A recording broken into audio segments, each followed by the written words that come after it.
Sincèrement, j'ai du mal à croire ce qui vient de se passer. C'est fini pour les Bleus dans cette Coupe du Monde. Le chemin s'arrête à Dallas. L'Espagne était trop forte. Les Bleus ont pris une petite leçon par les Espagnols. Ils peuvent rentrer tête basse après cette défaite 2-0. Sincèrement, on nous a trop mal vendu ces gars-là. Ah bon, hein? donc, cette équipe des 4 fantastiques là pouvait être aussi ridicule dans un match. Ah non, c'est pas vrai. J'y crois pas. Je crois pas à ce qui vient de se passer là. Ah bon? Donc Yamal avait raison. C'est parce qu'ils n'ont pas encore rencontré Garçon qu'ils étaient fantastiques comme on était en train de le dire. Après c'est pour dire que non, c'est l'arbitre. Non, c'est sorti ici, c'est rentré là-bas.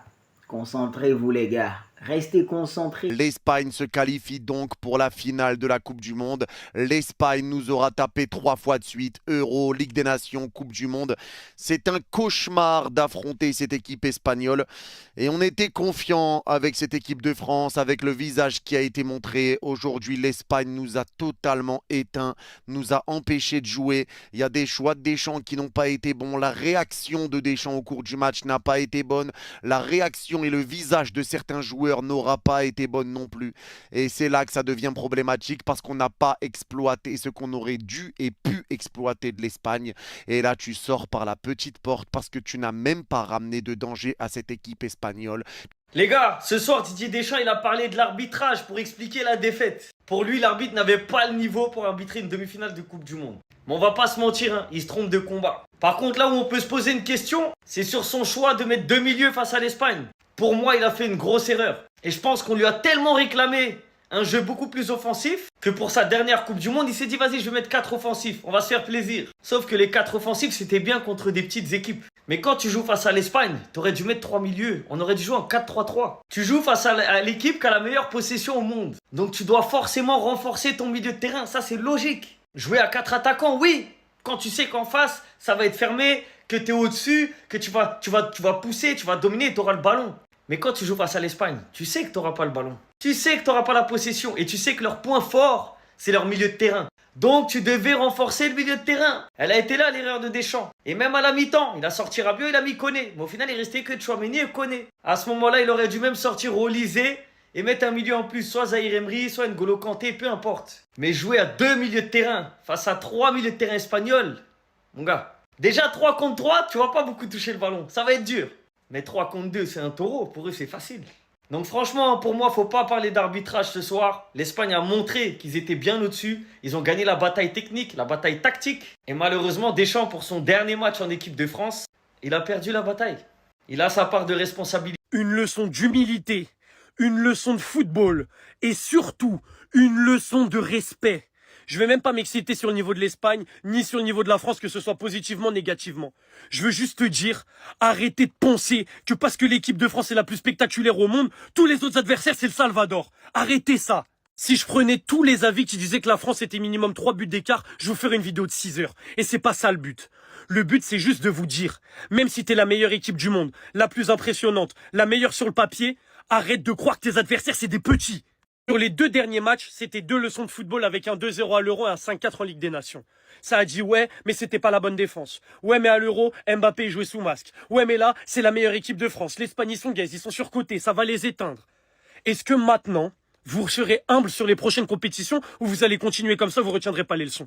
Je demande simplement. Aujourd'hui, on va pas se mentir, la performance de l'équipe de France, elle est à vomir. Et on devrait les dézinguer. Ouais, c'est une dinguerie ce que vous avez fait. C'est pas normal d'aborder un match pareil avec si peu de conviction. Et ça, c'est une réalité. Mais maintenant, quand t'as une équipe en face qui neutralise aussi bien ses adversaires, qui maîtrise aussi bien le tempo, qui prend aussi peu de buts, un but encaissé, ils sont en finale de Coupe du Monde. Je sais pas si vous vous rendez compte. Donc maintenant, s'il vous plaît, soyez humbles. Évitez de porter l'œil, évitez de trop parler, on va fouetter, la Coupe du Monde elle est gagnée, etc. Ça marche pas comme ça le football.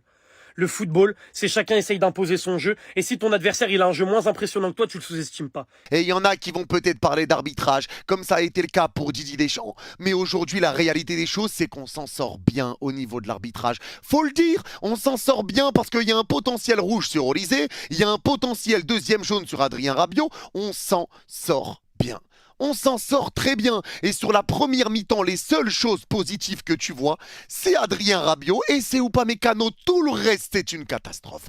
Tout le reste, c'est catastrophique. J'avais l'impression de revoir l'équipe de France d'avant mondial. Une équipe de France qui ne se connaissait pas, qui ne se trouvait pas. Tu ne te trouvais pas. Et aujourd'hui, le problème qui s'est posé, il s'est posé déjà avec tes latéraux qui ont été pas bons. Lucas Digne qui fait une erreur. Et au milieu de terrain avec Tchouaméni. Parce qu'aujourd'hui, on nous disait que si Tchouaméni est à 100%, il va jouer. Si Tchouaméni est à 100%, il va jouer. Mais comment tu m'expliques que Tchouaméni a passé tout le match à se cacher entre nos deux défenseurs centraux? Il revenait tout le temps derrière entre les deux centraux, il laissait Adrien Rabiot tout seul. Et c'est Rabiot qui devait faire le sale boulot. Après, c'est faire des efforts et c'est pour ça qu'il prend jaune et qu'après, il est à 2 doigts du deuxième jaune. Parce que lui, il a posé ses couilles sur la table et qu'il a mis de l'intensité. Il a mis de l'intensité, il a mis de l'envie, ce qui n'a été le cas de personne d'autre. Quand tu vois que Olysée perd la balle, il s'en fout, il fait pas l'effort. C'est Rabiot qui fait les efforts et Tchouaméni se cache. Tchouaméni se cache entre tes deux centraux. Mais s'il n'est pas à 100%, c'est pas lui qui devait débuter le match. Et tu te retrouves derrière en deuxième mi-temps à faire sortir ton meilleur joueur Adrien Rabiot pour faire rentrer Manu Koné. Tu laisses Tchouaméni. Et Tchouaméni joue tout le match. C'est pas possible que Tchouaméni joue les 90 minutes dans cette rencontre. C'est pas possible. C'est pas possible. Pour une fin de carrière avec l'équipe de France, je crois que Didier Deschamps, il s'est complètement loupé.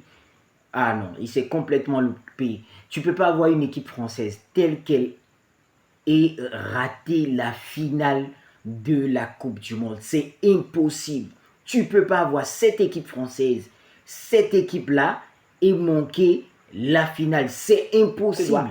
Rien. Tchouaméni, absent. Comme au Real Madrid, il était absent. Olysée, la clé de voûte qu'on nous a vendue, absent, mal inspiré. Et parce que Olysée n'est pas inspiré, Dembélé, totalement à la ramasse. Ballon d'or, soi-disant, c'est fini. Il n'y a pas de ballon d'or. Même Kylian Mbappé était agacé. C'est pas possible. Sincèrement, cette équipe française, elle est décevante. Avoir une équipe française aussi talentueuse et sortie en demi-finale, c'est la cata en réalité. C'est une leçon de foot que l'Espagne a donnée ce soir à cette équipe française.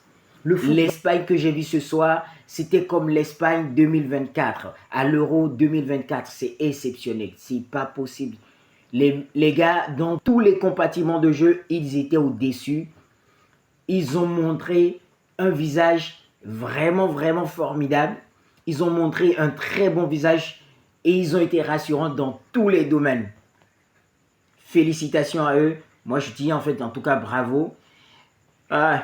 La finale, elle sera vraiment, vraiment difficile. Que ce soit l'Argentine, que ce soit en fait justement l'Angleterre. Ouais, je crois quand même que cette Coupe du Monde, on aura une très belle affiche en finale. Cette équipe espagnole, avec la même intensité aujourd'hui, elle remporte la finale. Je vous promets. Cette équipe espagnole, avec la même intensité, avec le même jeu, non. L'Espagne remporte la finale. Sincèrement, il n'y a plus rien qui peut arrêter cette équipe-là. En tout cas, moi, je me mouille pour ça. Je peux vous le dire, l'Espagne remporte cette Coupe du Monde. Sincèrement. Est-ce que vous pensez que l'Espagne a les âmes nécessaires pour aller remporter la Coupe du Monde? Donnez-nous votre avis en commentaire. Si vous n'êtes pas encore abonné, abonnez-vous, likez, partagez, parce que le reste des informations sur cette Coupe du Monde, c'est ici.